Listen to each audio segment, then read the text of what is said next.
Welcome now to this second installment of The Conversation. And here we're going to dive deeper into power purchase agreements, try to get to grips with all these knotty and detailed terms that are embedded in these legal contracts, and see if we can make sense of them before we move on. At the outset, it's pretty simple. A PPA is nothing more than a contract between buyer and seller. The key terms are those that we need to explore in more detail, though. We're going to have two key terms that we're going to talk about now and leave the rest for a bit later. They're probably a little too detailed to be getting into in the conversation.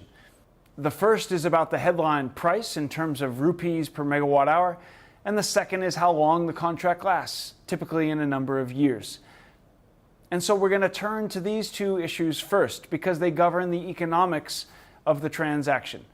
And there's a number of ways in which price and tenor can be described. So with that, Bruno, maybe you could walk us through the major options and what we see in other markets about how corporate PPAs are structured in terms of price. It really depends on what you're trying to achieve. A lot of the corporates enjoy having a fixed price PPA for the reasons that we talked about in Module 1, where we had this idea of price certainty, right, being low variability in future procurement prices. But it's not the only way that you can structure a PPA. So you can have variable prices, so prices that are reset by reference to the wholesale price in the energy market. Probably less appealing to corporates, but that exists. You can have a discount to that price, for example. Or as I said, you can have a fixed price, but the fixed price itself is sometimes fixed for the whole duration of the PPA, or sometimes it's indexed to, for example, inflation. In some cases, you have price resets every 5 years.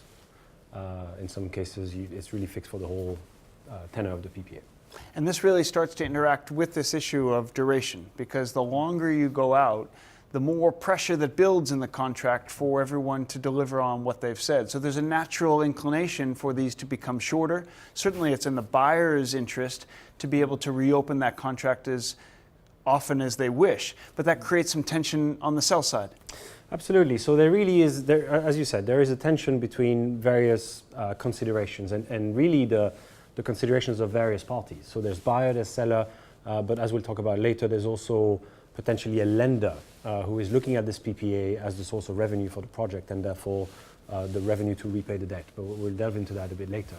So typically, if I'm a corporate, I want to have price certainty over a certain period of time, but I also want to have some flexibility. So I might want to strike a PPA that has a medium term, but maybe not too long.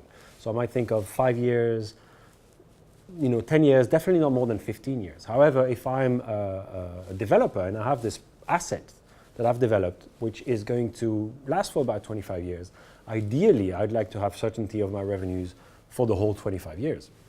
That also allows me to get financing for a tenor which is probably going to match those 25 years. So typically financing matches the maturity, the tenor of the PPA. So there's a tension there where typically buyers want to retain a duration that's not too long, and sellers want it to be as long as possible.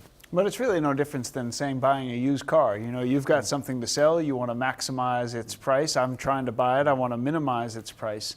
And of course, we've got to find a dance in between in which we find an agreement. So these are maybe more complex because there are multiple terms which are being traded off, but it's ultimately about that dance.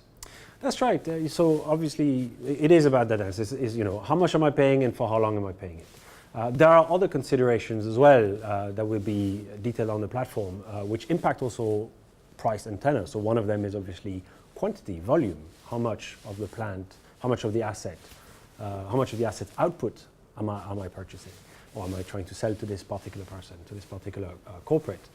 Who are the parties? Is it an experienced developer? Is it a credit-worthy buyer? So all of these considerations really impact the whole agreement and the whole economics of the transaction.